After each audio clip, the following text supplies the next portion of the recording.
Ekale. Yeah. Okay. Yes, ma. Mommy, uncle for Ekale.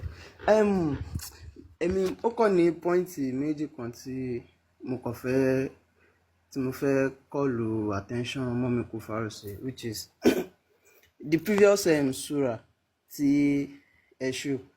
The first one, not the second one, tí ẹ sọ pé I think obìnrin tóbìnrin bá ṣe tó obìnrin àbọ́kùnrin bá wá responsible pé ṣé ìyàwó yẹn ṣó lè nà. Máa fẹ́ like kẹ́ṣó first sura yẹn ibi tó ti sọ pé kọkùnrin nà obìnrin. Yeah, Yeah, the Quran verse, Quran chapter 4, verse 34. So, eba won gbe wa. So, on fait yewo. checking the Quran a bit The Quran verse, the Quran verse. No, this tafsir is This tafsir. Okay. Okay, all right.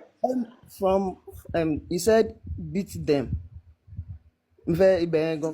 Yes, like this second this thing. He said beat them means if advice and ignoring her in the bed do not produce the desired results, only you are allowed to discipline the wife without severe beating. I get it. Only discipline, and there are many ways in which we can discipline one another. Mr. Dimj, me really get arguments in here because look, Keferini me, I don't believe in Islam. I reject Allah, I reject Muhammad very well. But Emio deny, I'm a Quetora need debate. I have to be honest about the verse. So Emio deny kwe Ibn Kathir kosokwe en no one but Emma she severely. Mo agree with but Teba be me as a woman. Emi on share adiye abiaja. I don't need to be disciplined. Me shomode get. So language and law already all are very not only insulting to all women, but including your own mother as well. Beshe law like ways in which we can discipline women. No. It's not insult. And you can't insult what Allah don't insult what she gets. And you can't bag on it. So basi funrare are very for the fact that chapter obìnrin ló wà mo ti bá many Muslim women sọ̀rọ̀ wọ́n sọ fún mi pé Quran respect wọ́n kọ aya kan surah wọ́n kọ one surah about women surah An-Nisa mo dẹ̀ ka surah yẹn mo dẹ̀ ní kíni gbogbo nonsense ṣe get so ẹ̀yin kọ́ náà insult me but ṣẹ́rí language ten lo ways in which we can discipline women ṣẹ́rí bó ṣe sound bí ajá I can't even do that to my cat. You don't have to see it that way. Let's just leave this one. The second, I will see it that way because I am a woman, and the book. I mean, in continue. One second. MS Baba, mo fẹ́ bí nǹkankan. Ṣé ẹ mọ̀ gbogbo responsibility obìnrin nínú Islam, gbogbo burden obìnrin nínú Islam. Imagine pé gbogbo burden yẹn wà shifted onto men. Èmi feel bẹ́ẹ̀ ni pé apostasy ó máa wà more increased. More people would leave Islam. No man would tolerate this message for himself. So, kí ló dé tẹ́ ṣe expect obìnrin kó tolerate beating from a man? Explain. That's what I'm trying to say. This verse, this tafsir is saying, if advice and ignoring her, firstly, you should beat them at first, as we can all see. You must beat them, like you should beat them at first. On talk as if just ignore her. Like it's normal, it's a normal thing. Like tobacco, ìyàwó mi ṣe nǹkan tó bí mi nínú. Mi láì ṣe wèrè àbí ajá or ẹranko. Ẹ lè expect kí n sáré gbá lójú náà. Even kò jọmọ mi tí mo bí láti inú ara mi. Mi lè sáré sun etí àbí ṣe understand. Is that I just leave the house for you, ignore you, at least kí mind tèmi náà kó calm. Mr. Dim, read only ignoring her in bed. So, step 1, advice. Step 2, ignore her in bed, which means turn your back on her. Emma Fonigbola, she gets. That one alone is emotional and physical abuse. Oh, you don't have to say it's emotional and physical abuse. Why? Only Emma for me loco. Understanding. Oh, yeah, Obviously, no, because just àwa náà an need ẹ̀, understanding. ẹ̀yin ọkùnrin You nìkan get kọ́ what lẹ I'm need, àwa saying? náà need ẹ̀. Mo understand. Oh, yeah, ọkùnrin tẹ múnú bí. Oh, yeah, mo múnú bí yín o. This thing, oh, yeah, mo bí yín nú, mo ṣe nǹkan tó dùn yín. Mo á ní ìdòwú Aya yẹn sọ pé no shoes if you fear. So tẹ bá ka aya yẹn gangan, èmi ò gbọ́ lárúbáwá ọ̀bọ̀ bóyá Ọbaṣọlá lè help wa because argument mi nìyẹn. Ó ní pé if you fear disobedience, a lè padà lọ sí Quran. So tí n bá sọ pé mo fura nǹkan kan kì í ṣe pé kinní yẹn ń ṣẹlẹ̀, ṣe get. Aya yẹn sọ pé if you fear. Yá ká gbáyà yẹn wá síbẹ̀ padà. ẹni 4:34 time. and then ó tún ní nǹkan tí mo tún fẹ́ point out aside yẹn the second tefsir tẹ́ṣó tẹ́ ń béèrè pé tóbìnrin bá na ọkùnrin àbí tí ọkùnrin bá wà irresponsible àbí tóun náà bá according to the surah 10 point sí pé bí ọkùnrin yẹn ṣe nǹkan tí kò dá ṣe obìnrin yẹn lè nà tẹ́ wá gbé tefsir yẹn jáde pé they can just call for settlement. Sure, you understand? And you're asking one question there that why tó fi jẹ́ pé obìnrin ló máa ask fún settlement ipe kílérè tọkùnrin náà ṣe call for settlement tó fi jẹ́ pé ó sọ pé ignoring her on bed or beat her but not in a severe way. Èmi ò mo fẹ́ point out kankan fún yín ní first surah yìí before ká tó débi tó ti sọ pé no or something ó ní you should provide for them and take care of them. Àbí why tẹ́ fi wá béèrè question pé kí ló dé tó fi jẹ́ pé ọkùnrin nìkan náà ni ó ṣe sọ pé kó provide. Ṣé mọ̀ pé Allah ló yẹ kẹ́ bi ní question yẹn because tẹ́ bá rí ẹni sùúrù Allah yín ló yẹ kẹ́ lọ bi ní question yẹn because ṣe rí pé verse yẹn ó kọ́kọ́ bẹ̀rẹ̀ nicely ó ní men are the caretakers. For me, Mr. Dimj, I don't want a man to look after me knowing that he's able to put his hands on me. Me le sacrifice life for me. She get freedom me, ati integrity me, and my pride for a man. Okay, all rush off for me, but only no me she get. I would rather not be with that man. So Tabari verse here start off only men are the caretakers of women. Mr. Dimj Shemonkoto mean Kenyawa as a caretaker. But at the end of the ayah, Allah wa sọ fún àwọn caretaker, àwọn tó yẹ pé àwọn lè yẹ kó tọ́jú nǹkan, keep it safe, looking after it. Ó tún ní kó wá nà wọ́n on top of it. So dilemma tẹ ní aláyín lè máa bí because this verse is very fucked up. I'm trying to tell you. Ṣẹ́rí nínú tẹnumọ́ yẹn gangan làwọn àfáà yẹn ń try láti explain fún yín. Ẹ ṣe wo láti ibi tó ti sọ pé kọ́ ignore on bed. Cause correction ló fẹ́ kọ́ like ó fẹ́ kọ́ take correction ló ṣe ń sọ pé ignore them. Ajá train ìyàwó bí ajá like I don't get it. Ẹni sùúrù ó ń ṣe it's not about contract ṣe bí ẹni sùúrù ó nínú ẹni sùúrù Mr. Ọbaṣọlá ẹ̀jẹ̀ ó ṣe bó níbi kan nu àyà nínú Al-Qur'an nìyí náà tó sọ pé if tó bá yẹ pé truly Ọlọ́run fẹ́ kí obìnrin kọkùnrin treat obìnrin bí ajá kò ní padà sọ́nu àtọ́láàkì àìsíṣọ́ra tó tọ́láàkì wípé èèyàn gbọ́dọ̀ fi nǹkan mẹ́ta kó fi ṣeré kí ni nǹkan àkọ́kọ́ pé kó sọ pé òun máa sọ ẹrú di ọmọ ṣe understand ó sọ nǹkan kejì mi ti gbàgbé but the third one is àtọ́láàkì which is kọkùnrin àbóbìnrin kọjọ fi ṣeré lára wọn pé máa kó ẹ̀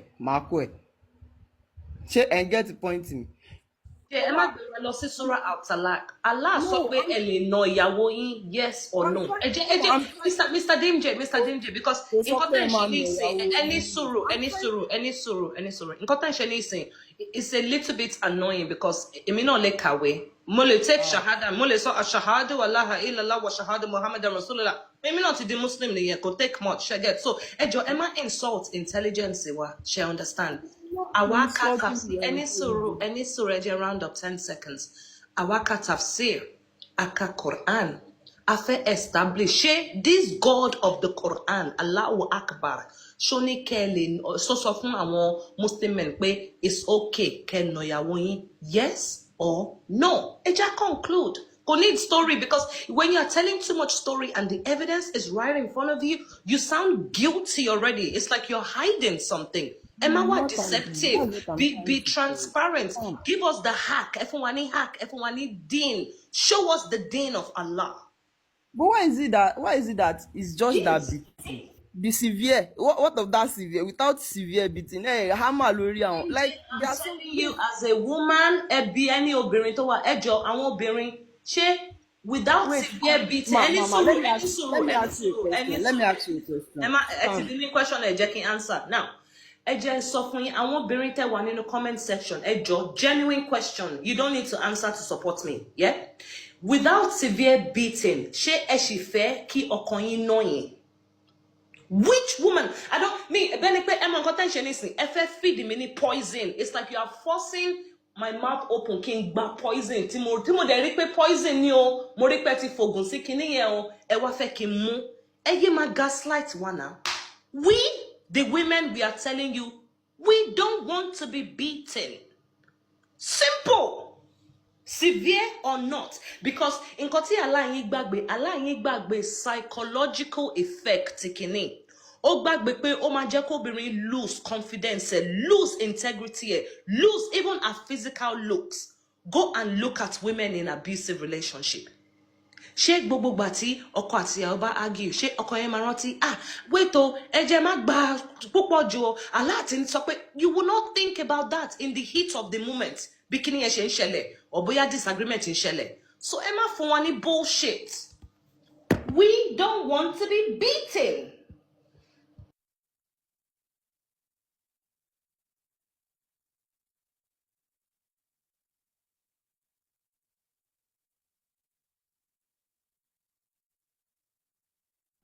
Mr. GMG, àgbọ́yìn mọ̀ náà. Sorry. Mi mọ̀ pé mic ẹ̀ wọ́n off. Mo ní being in a relationship àtọkùnrin wa àtobìnrin wa. Ṣé ń gbọ́? Ṣé àtọkùnrin àtobìnrin yẹn pé mo marry o àbí àwa into relationship? Ṣé I stand the chance láti correct ara wa? Please just answer that first. Náà lè nà yín.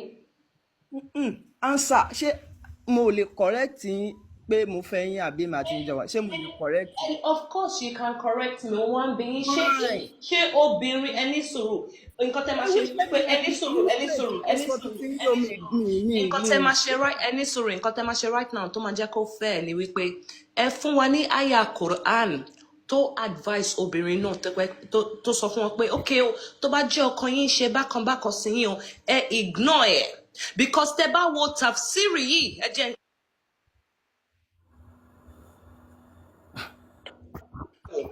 nínú tafsiri yìí ó sọ pé tí obìnrin tó bá ignore ọkọ ẹ̀ tọkọ ẹ̀ bá pè kó wọ bedroom wọ́n fẹ́ lájọṣepọ̀ wọ́n ní pé tó bá ignore ọkọ ẹ̀ àwọn angel àwọn màláíkà wọ́n máa gbé ṣépè all night.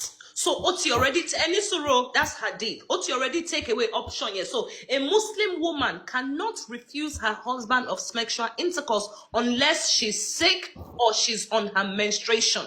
But mo fẹ́ kẹ́ rántí pé kéèyàn sexual appetite, yeah, kéèyàn fẹ́ dóyàn. It's like hunger.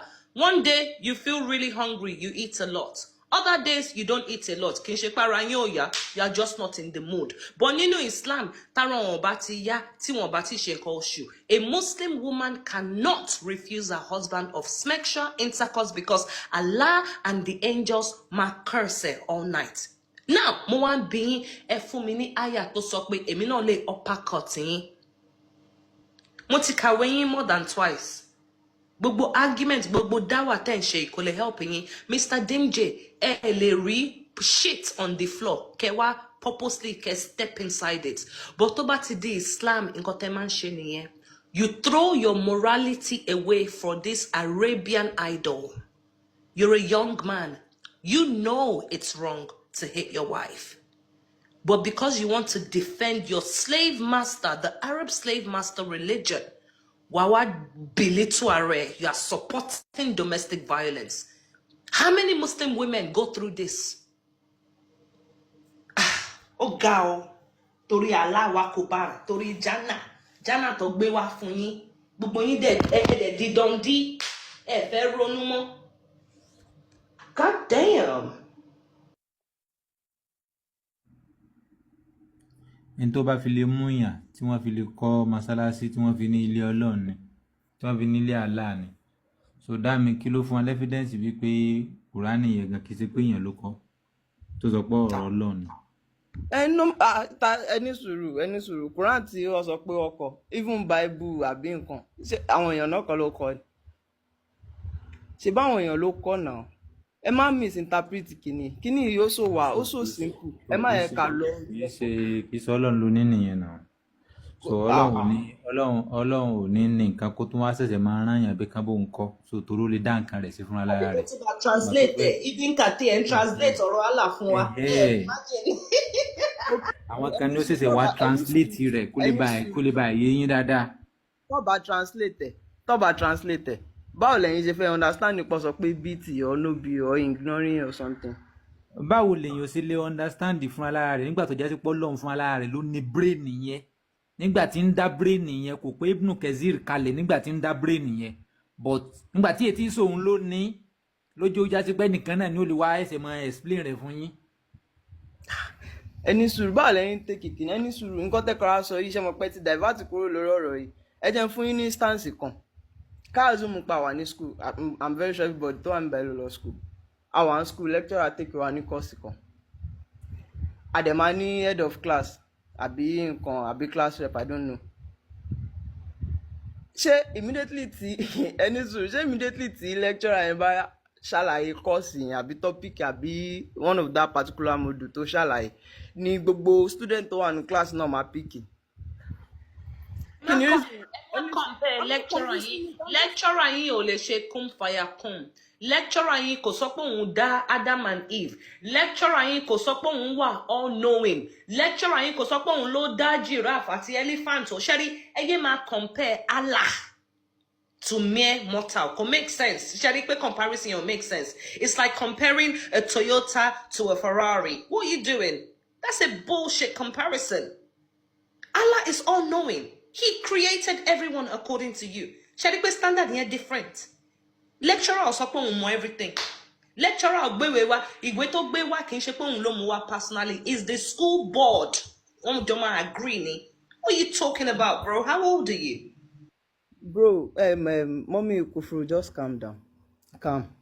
Sherry, this thing is very simple. Eteba calm down, Emma get to point it to me. Sherry, 10 sorrow, mo understand you, mo get to pointing. Me, ko kokon no run down. Mo accepting nǹkan so. But ẹ kò try láti gbọ́ nǹkan tèmi náà fẹ́ sọ. Ṣé you are listening, Abi? Mo compare lecturer. Calm now, just let me talk. Will you allow me to talk? I'm not comparing. Are you listening? Mo de sọ pé yes, I'm listening. I'm calm. Look, I'm just very passionate about it. Emma Binu, everybody knows me here. I'm passionate about this topic because Islam is a bully of culture and tradition. Islam takes over people's land, people's lives, people's names, people's culture, people's language, people's tradition, and is doing damage to Africa. So what you are hearing inside of me is passion. Now, does it mean Islam does not have any good teachings at all? Okay. You know why? Any Surajan explain. Let me tell you why. What's your question? In fact, okay, let me talk about the good things in Islam. Mo wa realize pe condition wa. For example, Islam ní pé kẹ́ respect, kẹ́ honor parents yín, but in another ayah, ó sọ pé táwọn òbí yín bá fi Islam lẹ̀, ṣé rí pé condition nìyẹn.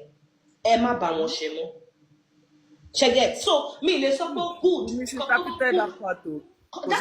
That's a contradiction. Condition what? Kò sọ pé tó bá sọ pé what you just said pé ẹ má bá ó ní tó bá pè yín pé kẹ́ wá lọ ṣe nǹkan mi tó yàtọ̀ sí Islam ẹ má lọ sí wọn ní ẹnu. Look, I can show you the verse. Only when your parents choose disbelief over belief, do not be Otherwise, please show him the verse. What are you talking You can only take good care of your parents only if they are Muslims. If they are not Muslim, you are not expected to show them love or care. Sure, you understand. So these are the things you need to know. Islam, Quran chapter 58 verse 22. Islam is a very crazy and a bad ideology. You can see what is happening in Sudan. ẹ̀yin èèyàn wa tẹ́ bá rí nǹkan tó ń ṣe ní Sudan bí a kẹ́ lọ sí Twitter kẹ́ẹ̀kan tẹ hashtag ẹni Sudan sùúrù ó lè ní wọ́n nǹkan pa kan tí wọ́n mo báyìí fẹ́ wọ́n dẹ̀ ń ṣe Allahu Akbar Allahu ó Akbar ní nǹkan wọ́n wait hangi wọn ẹ ṣe sùúrù wọ́n hangi mo wò kọ́nsìn wọ́n hangi obìnrin yẹn pẹ̀lú ọmọ ẹ̀ méjì wọ́n hangi ẹ̀ sí wọ́n hangi àti ìyá àti àwọn ọmọ àwọn kan wọ́n ní kán wọ́n dìgì grave ara wọn báyìí wọ́n àwọn pípín yẹn dẹ̀ gbé bọ̀dá ni wọ́n ní kán máa wọnú ẹ̀ Allahu Akbar Allahu Akbar àwọn yẹn dẹ̀ wọnú ẹ̀ live wọn ò tí kú wọ́n ní kán máa bọ́ sí inú grave wọ́n ti gbẹ́ síbẹ̀ ìkan wọ́n ti gbẹ́ trench síbẹ̀ àwọn tí wọ́n pa sí inú ibẹ̀ yẹn wọ́n á lé 1000 wọ́n kàn shoot wọ́n kàn pa wọ́n anyhow nǹkan yìí là fẹ́ kó bí fọ́ọ̀lù wa nílẹ̀ Yorùbá ẹ̀yin pípọ̀ ìmí mọ́ ṣé àwọn mùsùlùmí tó àwọn ọmọ Yorùbá tó ń ṣe mùsùlùmí alábọ̀dé ni wọ́n o Ọlọ́run nìkan ló lè kó wa yọ ẹ̀yin èèyàn wa tẹ́ ń gbọ́ wa tẹ́ ti jí ẹ ní láti explain kíní fáwọn pípọ̀ yìí wọ́n ti brainwash wọn àwọn pípọ̀ yìí wọ́n lè pààyàn fún Allah yìí because Allah ní kó máa pààyàn ó ti ń ṣẹlẹ̀ ní Sudan à ń fún yín lẹ́gzámpù ibi tó ti ń ṣẹlẹ̀ àti fún yín lápẹẹrẹ ibi tó ti ń ṣẹlẹ̀ bẹ́ẹ̀ yẹn máa sọ pé kò lè ṣẹlẹ̀ ọ̀tọ̀ nìkan tó wà ń bẹ̀ adé ń sọ fún yín nǹkan tó wà nínú Kùránì yìí ohun làwọn ẹni yìí ṣe Allah yóò kì í ṣe Ọlọ́run ẹ tún máa tún gbèsè ní ìmúrú àwọn èèyàn báyìí rí àwọn pípọ̀ yìí promise yín ní heaven there is no heaven anywhere there is no heaven anywhere irọ́ ni àwọn pípù yìí àwọn tó ń parọ́ fún yín nílẹ̀ Yorùbá yìí Fúlàní ni wọ́n fẹ́ gbalẹ̀ wọ́n fẹ́ pa yín ni oh my God ní 2025 ká sì máa rí àwọn wèrè kan kó sì máa dìbẹ́ǹdì Islam tó yẹ pé ṣe náà fi ń pààyàn wọ́n fi ń gbalẹ̀ tẹ́ẹ̀ rí tó ń pààyàn everyday Bismillah Allahu Akbar wọ́n á dẹ̀ dùnbú èèyàn tẹ́ẹ̀ rí and some of you will say they are not Muslim they are the real Muslim. Yes. They are the real Muslim. But let me just ask you this. Quran chapter 58 verse 22. Because I'm a can for you, I'm a give verse for you, I'm a explain for you. You will be saying no, you are getting it is out of context. No, nǹkan tó mean koni ye, nǹkan tó mean koni ye. Ṣé mo ye ọdún tá na bí ṣe Islam rí. One thing is Muslim read Quran. Okay, you can read this, Mr. Jim J. This Quran chapter 9 verse 23. Please read. Let me just point out this. You don't need to point out anything. Just read. You read and explain, please. I will read. Sure. I will read. This is because of me, you guys. Ikra. This is it. I want to ask you a question. As I play on Sudan, on she Bismillah, on Dumu, on she. Does it mean pé tèmi náà bá wọ agbádá like tí mo múra in a very native Yorùbá tí mo wọ fìlà tí like understand mo wọ agbádá mo wá ń sọ Yorùbá mo wá fi ń ṣe iṣẹ́ ibi tí mi kì í ṣe ọmọ ẹni sùúrù tí mi kì í ṣe ọmọ Yorùbá o like. Mr. Dimje, excuse me, the only difference is that according to what we've been hearing Ọlọ́run ò lẹ́sìn. Kọ̀wé kankan fún anybody. The difference in it pé ẹ̀yin ni nínú ìwé yín kẹ́ máa pààyàn. Quran 9:111, Quran 9:29, Quran 9:5, Quran 9:84. Ṣé ẹ rí pé mo ti há sórí? Wọ́n ní kẹ́ máa pààyàn. So that's the difference. So tó bá ń bury wọn tó ń ṣe kínní ẹ máa gbọ́ Allahu Akbar. Fúlàní ló pọ̀ jù ní gbogbo àwọn ará bí ọkọ̀ jẹ́. Olówó ẹjọ́ jẹ́ kó read aya yìí. Question tó ń béèrè is so stupid.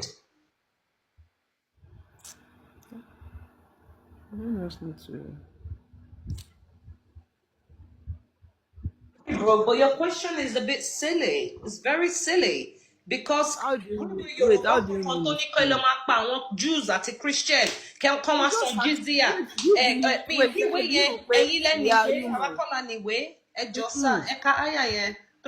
There's nothing good about this God. This you can only believe whatever you wish to believe. That's it. I just read and I take the word for it. Please read what's on. Read what's on. I've heard you. No problem. Read what's on the screen.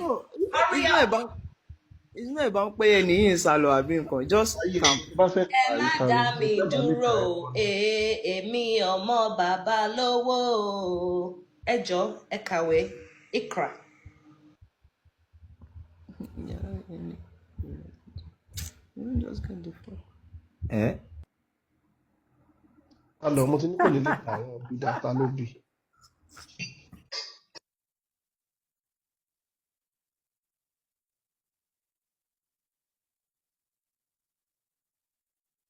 Bismillahirrahmanirrahim. Alhamdulillah Rabbil Alamin. Sherry ẹjọ́ mo ti sọ pé intelligent people mo sọ fún yín kò sí anything good about ẹ̀sìn yìí mo dẹ̀ mọ nǹkan tí mò ń sọ because tẹ́ bá gbélé wa màá sọ pé okay condition wà there are conditions to this. Aha.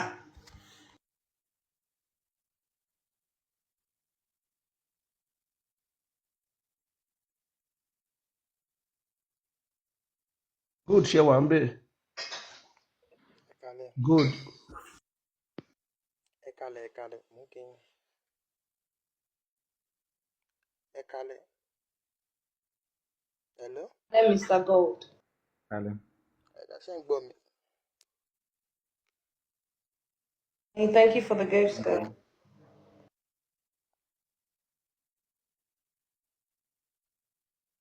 Ṣé ń gbọ́ mi ẹ kalẹ̀? Hello? Ẹ kalẹ̀ ṣé ń gbọ́ mi? Gbọ́ yín, à ń gbọ́ yín, à ń gbọ́ yín, à ń gbọ́ yín. I don't have much to say. Mo kàn fẹ́ contribute sí náà ni.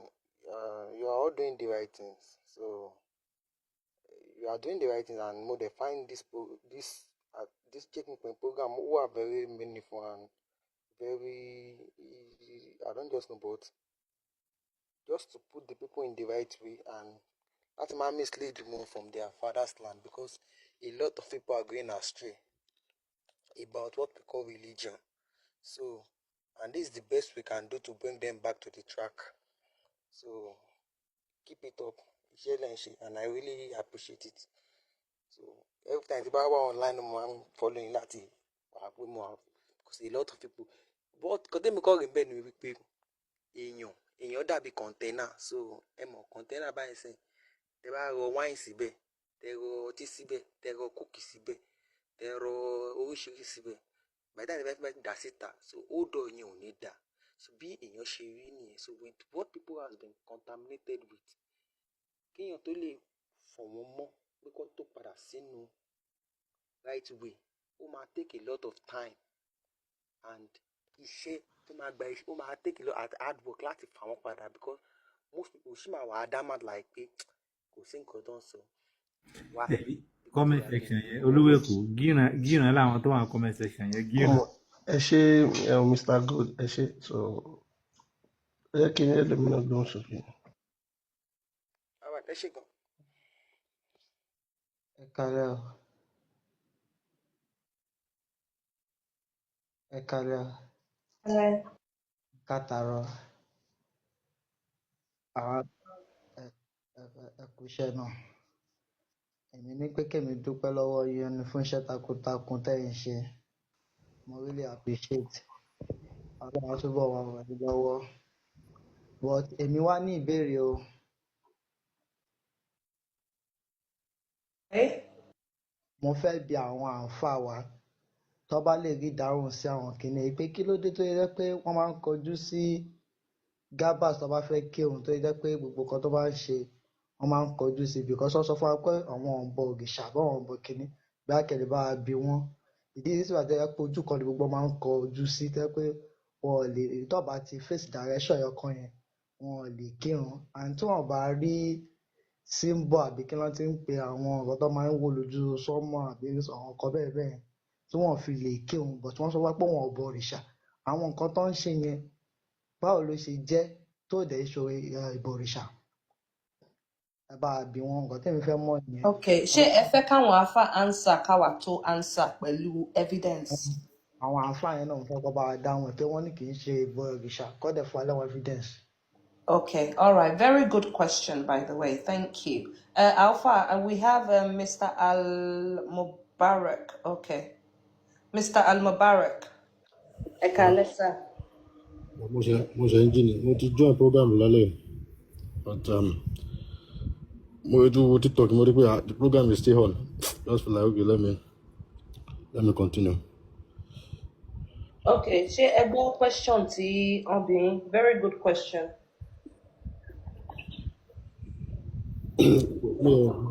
Àbí ṣé kí n repeat ẹ? You can repeat the question.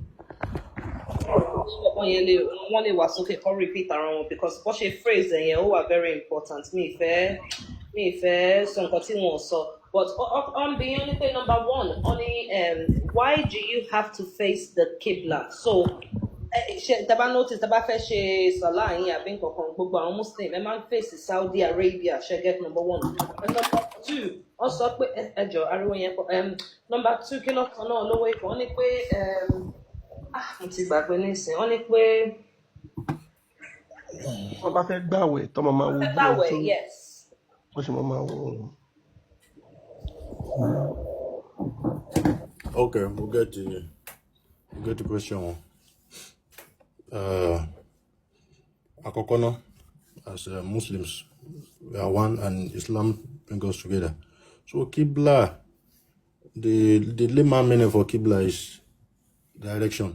So often you are pé direction tí àwọn Mùsùlùmí tá bá dojú kọ tá bá ń kírun, which is like it points towards the Kaaba. That's in Makkah, basically, in Saudi Arabia, yeah. Because the Kaaba is the first house of worship. The Takoni Allah ni by Prophet Ibrahim, I think. I can mention like on the program. So, and if you go to Surah Al-Imran, at least my knowledge of that, I think the point is there. So then what our face here? Most of our brothers and sisters were, especially the who believe in Islam, they believe that we are worshiping Kinokwe. They were worshiping the Kaaba itself. But it is not so. It's not so. You worship Allah, not the building. It's like how much they put there. Often gbogbo Mùsùlùmí pátápátá in one single direction, whether you are in Africa, Asia, or America, you face the same spot. So I think that's just it. And then if you go to there's this other surah in the Quran too, Surah Al-Baqarah. I need to respond. See in context or dear before I forget. Let me just conclude. Let me conclude the answer. It is so a lot of things. ṣé àṣàlà ń gbé nínú Kaaba ni. So about Quran 2, verse 144 now too, you see some point there. mo fi kọ́sọ̀ lọ́wọ́ yín broda wọ́n bèèrè question ẹ̀dá lóhùn kò ṣe má wò ẹni tó dáhùn tó sọ ní kí ẹ̀dá lóhùn. Question will not to bury. Which question again? oníṣàlà ń gbé nínú Kaaba ni. I've said it already. We are not worshipping the Kaaba itself. so why táwọn destitute Nàìjíríà àwọn aráyé máa wà tán lọ tán waste owó tán fún wọn fi ràn wọn lọ. why táwọn tán lè jẹun ẹ̀mẹ́ta lójúmọ́ àwọn olóòórùn tán gbé nínú yàrá kan tán gbé 10 million lọ́bẹ̀. Tálẹ̀ mọ̀ tó jẹ́ lóòrùn tó lọ tí. àìmọye olóòórùn tán rán lọ àwọn méjì mẹ́ta ní stop lọ́dún yìí. Ẹ má assume ta ni. hold on èmi stop àwọn tí mi jẹ́ kán lọ lọ́dún yìí mo cancel àwọn tó fẹ́ rán wọn ni. mo dẹ̀ di proof pé mo cancel ẹ̀ olóṣù kan wà tó ń gbé yàrá kan ní sọ̀rọ̀ lọ́mọ mẹ́rin ó náà fẹ́ lọ mọ́kà mo stop ẹ̀ fúnra mi ẹ má ràn lọ. That is why. torí kò lè afford 3 square meal òfin lọ́wọ́ ṣe téèyàn bá yàrá àwọn olóṣèlú àwọn dẹ́sítì ló ń lọ bẹ̀ náà. ẹni bá ṣe sùn tá tó sùn bí olóhùn tí owó tó tọ́jú wọn ẹ lọ wọnú YouTube náà. Bàbá ṣe ń gbọ́ mi. mo fẹ́ lọ bí ọlọ́run mi ìfẹ́ lọ kúrú mi ìfẹ́ lọ rìn máa bẹ́ lọ mọ́kà nígbà tó rí mi ò kúrú. wáyé mama sọ̀rọ̀ hold on yorùbá ni mama fara ara bó bọ́lọ̀ sọ̀rọ̀ isn't that mad mi ṣé wèrè kọ́ nìyẹn ni. London lọ́bẹ̀ lọ́n bẹ Amẹ́ríkà lọ́bẹ̀ lọ́n bẹ àwọn Áfíríkà olóògùn náà ń lọ àwọn olóòrùn déédéé ẹ ò bọ́ mọ́ ṣe pọ̀ bọ́ dàbí ọmọ iṣu ọmọ bí ọmọ iṣu yìí. Ṣe sùúrù sáà ó ti. mo ṣe jẹ́ ìwé oṣù kí ló lọ sí bẹ̀rẹ̀ oríṣiríṣi ọ̀nà. Bàbá ẹ jẹ́ má bínú ẹjọ́ Mo ní kó ka yín lára gan, ẹ ṣe sùúrù. Bàbá. Mo ní kó ka yín lára gan. So like in the Quran, ó wà establish pé ìyẹn fún yẹn tó bá ní kápá wọ́n ṣe fún. Thank God, MS and Olowo and even including user pẹ̀lú sister wa yìí. I think you do a lot of research. So you can marry back, but going ẹ ti dáhùn question tó bá lọ olówó. gọ́ọ̀mẹ̀ntì owó tẹ ká fi ṣe títì owó tẹ ká fi ṣe náà wọ́n tún kó sáré àwọn olórí burúkú yìí náà gọ́ọ̀mẹ̀ntì tún fowó sí can you imagine owó tí mi ìran yàrá àwọn ṣe lọ mọ́kà ó jẹ́ kó jówó èmi àtàwọn ọmọ mi àtàwọn fámìlì mi wọ́n fi substitute àbí kí náà pè tán kó fún wọn can you imagine how stupid we are tàjẹ́ bí ẹran kó. I understand you. Not go to anywhere. Go on the one. And then someone will look at your paroda kutu mo. Mi o ti sun ti pẹ̀lú èjì mi. Ṣé kí n máa tún jìnnà gbọ́n aláwa kú wa. Káyé alákọ̀ọ́mọ kó máa kú wa. Káyé bàjẹ́. Ẹni jẹ́ ká sùn lọ́sàn-án márùn-ún lójúmọ́ lẹ́ẹ̀ma parí pẹ̀lú spíkà. Ẹranko ni yín ni ní 2025. This is not 1960. Ó ti ń di ewu báyìí. Neighbor yín náà. Neighbor yín ẹlẹ́bọ̀ wà neighbor yín. Church wà bẹ́ẹ̀. Àtàwọn church àti Muslim. Ẹ máa parí pẹ̀lú ṣìlágò márùn-ún. Ta lórí ẹ̀ bú. Constitution wà. Àwọn ọmọ tẹ́bí náà tẹ́sí ní gbogbo wọn. Constitution Nigeria lọ ni. Ayé constitution ò ní da sáwọn tí ó ló ṣe àwọn ìjọba ṣe àwọn ẹranko àwọn ẹranko ni wọ́n jọ ẹranko làwọn tó ṣe àtẹ gbogbo wọn àtàyè wọn kó bàjẹ́ fún wọn. ẹ tún shift ẹ tún digress.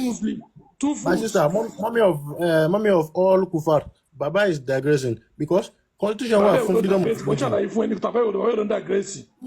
ẹ sọ pé à ń pariwo sí létí wọ́n pè rán lẹ́nu àrùn kankan nígbà sọ fún mi is different. ṣe rí pé ẹ̀yin náà ẹ̀ answer question ti olówó èkó. No answer now. I've answered. Baba did not allow me.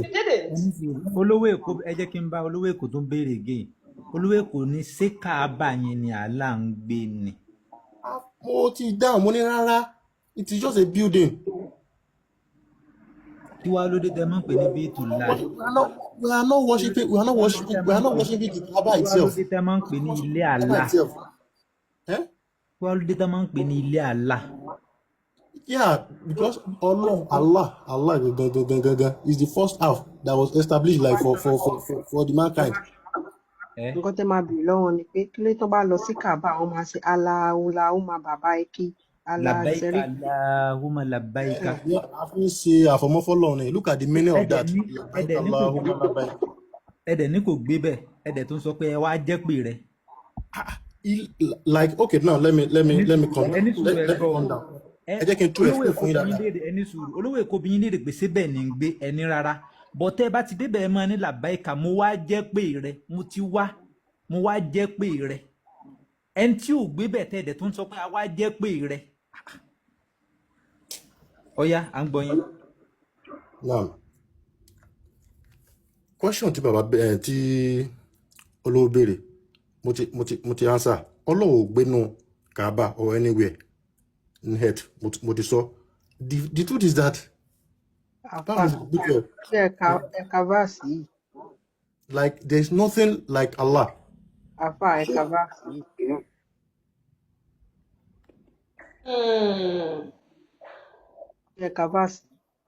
Let them worship the Lord of this sacred house. Ta ló wà nílé tẹ́lẹ̀? Ọlọ́run ló nílé. Allah yàtọ̀ sí Ọlọ́run ẹjọ́. Níbo wá ló wà? Níbo ní ń gbé? Báwo tún ni Allah ṣe yàtọ̀ sí Ọlọ́run? Èdè kọ́ ni. Ìgbédè. Ẹja fìyàn lẹ̀. Níbo wá ló ń gbé? So báwo mo ṣe lè put ẹ o? Bẹ́ẹ̀ ṣe sọ́ọ̀sìn like ẹ bèrè pé tá bá dé Kaaba we'll get there we'll say labbaika Allahumma labbaika. Ta ni Lord of the house? Allah. Ẹ̀dẹ̀ ní kò gbé bẹ́ẹ̀. Ṣé ìfẹ́ rántí lé mi ìpọ́n? It's with you wherever you are. Go and check the Quran. Like inside Surah Al-Hadid, I think Quran 57 verse 4. It's with you wherever you are. So Allah is not inside the Kaaba. We just face the Kaaba in prayer as a symbol of like unity, like instruction law ni. Yes, sir. Ẹ bá kọ́lé bíi fàlà. Wàhálà ni pé ilé Kaaba yẹn ló ń bẹ̀rẹ̀ kò gbé bẹ́ẹ̀. Àwọn gẹ́gẹ́ fún alára wọn nísìn wọ́n ló wà níbi gbogbo but wọ́n níbi kan tán gbọ́dọ̀ kọjú sí wọ́n gbọ́dọ̀ kọjú síbi gbogbo yẹn o ó wà níbi kan Kaaba yẹn náà ni wọ́n gbọ́dọ̀ kọjú sí kò dẹ̀ sí ń Kaaba ó wà níbi gbogbo. second question tẹ́ béèrè, so kí n tètè clarify so that you can forge ahead. Ẹ̀ka àyà yìí Why? kẹ́tù. Mo ń bọ̀, sister mi, mo ń bọ̀, sorry. Let's conclude on this recitation of Labbaik Allahumma Labbaik terrorism nísìn pé why tó jẹ́ pé tá bá dé Kaaba we recite it, that is it is defining pé Ọlọ́run wà ní Kaaba yẹn, pé Kaaba gan Ọlọ́run ní rárá. Just like bẹ́ẹ̀ sọ ẹ ti sọ túmọ̀ ẹ pé èmi rèé o, ibi mo ti dé o Ọlọ́run, mo ti jẹ́ pé rẹ àbáwọlẹ̀ sọ ìbá yẹn yà, mo ti jẹ́ pé rẹ. Simple, in a simple meaning, like ó dá invitation Ọlọ́run lóhùn pé kó visit Kaaba. It is part of the pillars of Islam that you go Jẹ́ for pé kò Hajj. sí. Ẹ máa gbọ́. Tí bá fẹ́ invite mi wá sílé mi. Tí bá fẹ́ invite Ọlọ́run mi ti wá sílé mi. ti jẹ́ kí n conclude o sister mi. Ọlọ́run ti You are like it repeating is the same part of thing. the pillars of Islam that you do Hajj. So Ọlọ́run mo ti jẹ́ pé ẹ o, mo ti jẹ́ pé o, so kí ló rújú bí báyìí? Ó yá Kò rújú ẹ̀ka náà. àyà ìkẹ́tù. Ẹ kàn ń sọ the So same thing over and over again. The same thing lẹ́ ń sọ over and over again. yeah, let them worship the Lord of the sacred house. Mo ti kà á. Jembere question, Mr. Al. Prior to Islam, ṣé àwọn pagan, ṣáwọn náà máa ń ṣe tawaf around the Kaaba? Yes or no? No. How many gods did the pagans have before Anobi destroyed their gods? Was there not 360 gods, idols, that Anobi destroyed? I don't know the actual number. There were idols that Anobi killed. Is that? Even if you don't know the number, I know the number is 360, but if you don't know the number, at least you need to concede where idols were tí Anobi destroy. Yeah, they were, yeah, I want to they were Any of sùúrù, course, any sùúrù. Ibo of ló course. tọ́jú àwọn ère yẹn, àbí ṣé ère ni máa pè idols, yes. Ibo ló tọ́jú ẹ̀ sí? Ibo ló sọ ẹ̀ sí? Àwọn idols wo ibo ló sọ ẹ̀ sí? Like àwọn Arab, most àwọn Arab. No, ẹ máa answer, ẹ má gbẹ̀mí padà. Ibo ló store àwọn idols yẹn sí? They have been destroyed. So kí Anobi tó destroy someone else's property, ibo ló store ẹ̀ sí? Like, anybody right? Before The Anobi idols were destroyed the destroyed. pagan gods, The ibo idols, ló store àwọn idols wọn sí? Ẹ jọ̀ọ́, okay, yeah. ẹ má jẹ́ kí n máa Most, repeat, ó wà very childish now, lẹ́mẹ̀rin. Okay, má jẹ́ kẹ́lòmíì bá yín sọ̀rọ̀, it's irritating. most question you. What was irritating there? You asking question, I'm answering. The idols were in the Kaaba. Kó tó di pé Prophet removed all the idols that the pagans as town pagans in place in Kaaba and by. Ṣáwọn pagans náà tawaf, yes or no? No. Wọ́n tawaf. Ṣáwọn pagans ṣọ́gbàwẹ̀, yes or no? I don't know about that. Yes, they do. So mo kàn ń bi ń question, kí ló dé tó jẹ́ pé practice Islam yìí ó wà very very similar to the pagans. Even to the kissing the rock tẹ́ máa lọ ń ṣe ní Hajj, rock yẹn àwọn pagans gbà yẹn wọ́n máa ń they considered it as a fertility something, wọ́n máa ń tawaf ẹ̀ náà, ṣe get? So every single thing tí Muslim ṣe lé ní àwọn pagans ti ṣe láti bẹ̀rẹ̀, ẹ̀dẹ̀ sì ń continue. Yeah, origin tawaf. That was when Prophet Ibrahim àti ọmọ bàtà construct Kaaba ni no wá kọ́ àwọn èèyàn how to do this. I don't know if you understand. So that is just where you're getting the. We need 5 minutes. Kelomi bá wọn sọ̀rọ̀ because wọ́n really answer question me. But yeah. I've answered. I told you, tawaf came from Prophet Ibrahim. Wọ́n ní question tí mi fẹ́ béèrè ó náà ni wípé àkọ́kọ́ ilé tí Allah ní tó jẹ́ ilé ìjọsìn òun náà ni Kaaba àbí. Àwọn Musa, Isa, Noah níbo làwọn ti ń sin lọ́hùn?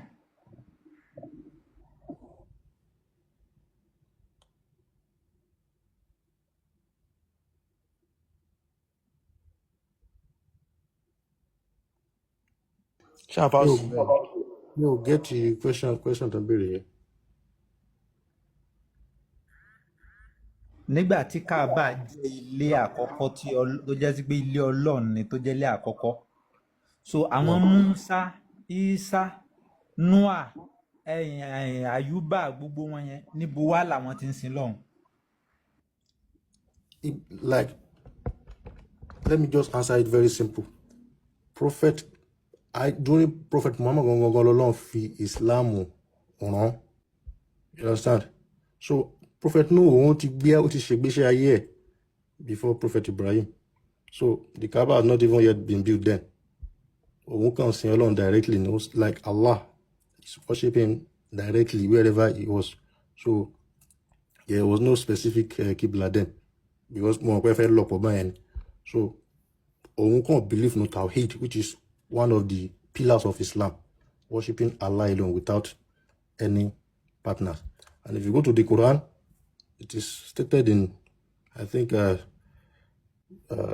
Al-Araf. You can find it. wàhálà mi lè rẹ́rìn ibi tí mo wà yìí. Yes, now look at the ayah. I open Quran 7, chapter 59. What the answer question indirectly. Understand? But they can try to navigate through the system. Just hold on.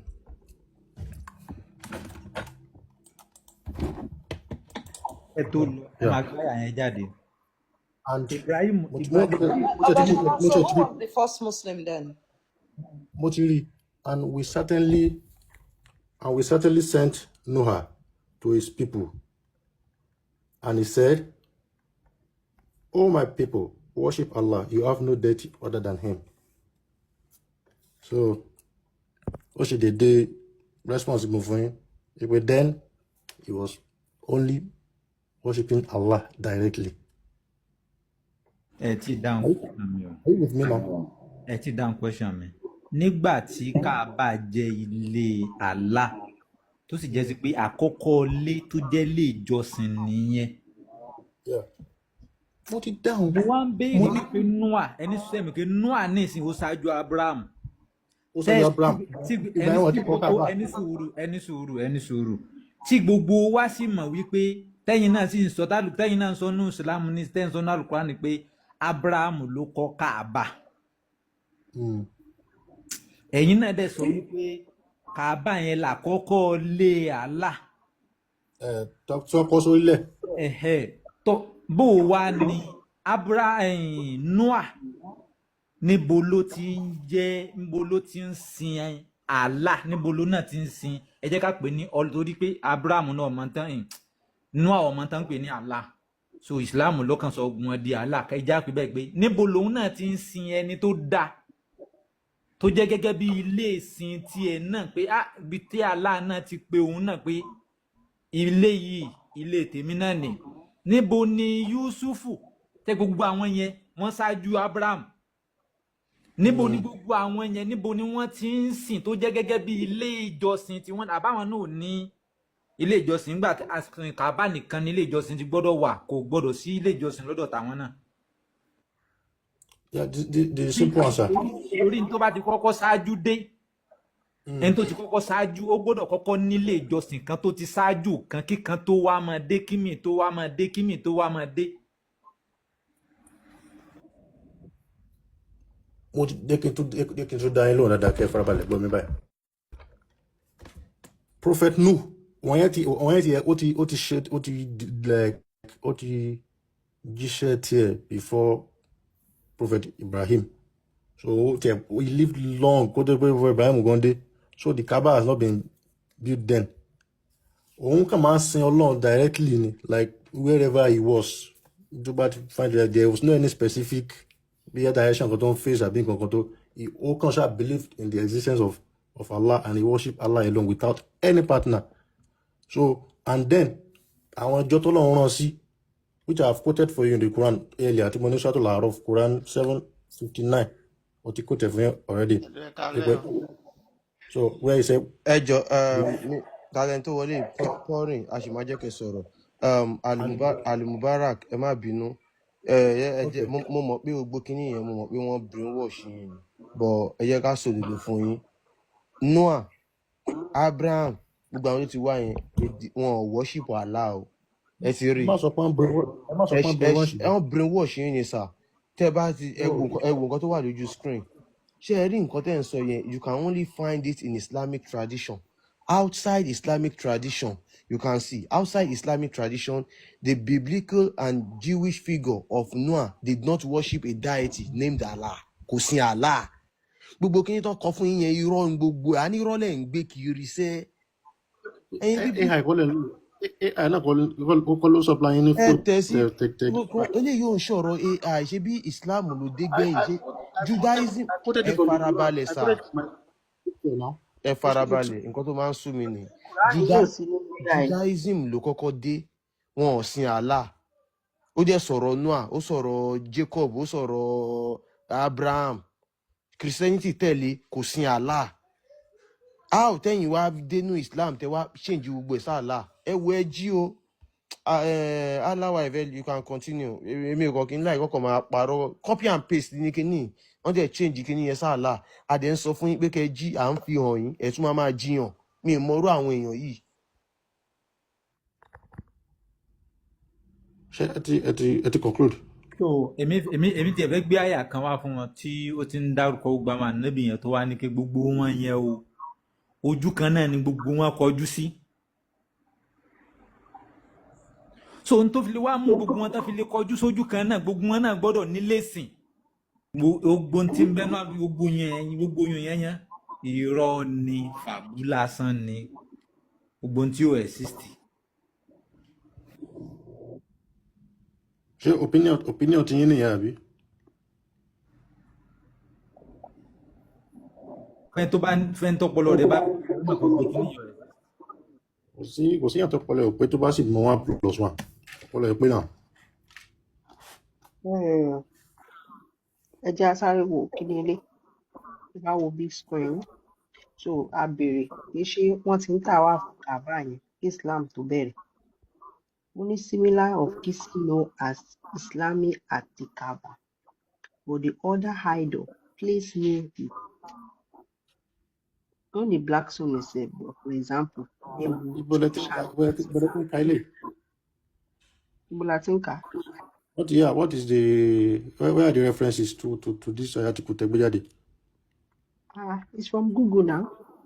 Oh, you are reading something from Google. They can justify Islam. Ṣé Google ni Islam based lórí? Ẹ̀yin ẹgbẹ́ ti ní wá pé àwọn ẹlẹ́bọ Saudi wọn kì í sí Quran, wọn kì í sí. Ẹ̀yin mi sì dárúkọ kí sì bí àgbà ìwé débi báyìí. Ní tí mo sọ fún yín ni pé. Ẹ̀yin ẹgbẹ́ ti ní wá pé wọn tà wá Islam tó bẹ̀rẹ̀. Ẹgbẹ́ ti ní wá pé wọn tà wá. Big Jos, Jambi, one question. Mr. Mubarak, ṣé wà aware pé ṣé Baba Muhammad àbí uncle mo tẹ̀ ti gbàgbé grandfather Abdullah lórúkọ ẹ̀? Of course, like. Okay. Ẹni sọ̀rọ̀.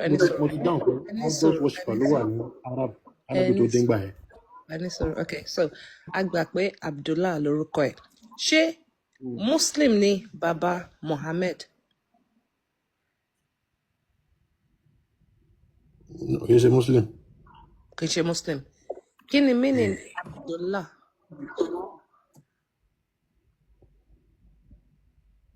Abdullah. The servant of Allah. The servant of Allah. Yet kò jẹ́ Muslim. So mo wá fẹ́ bi yín nísìn.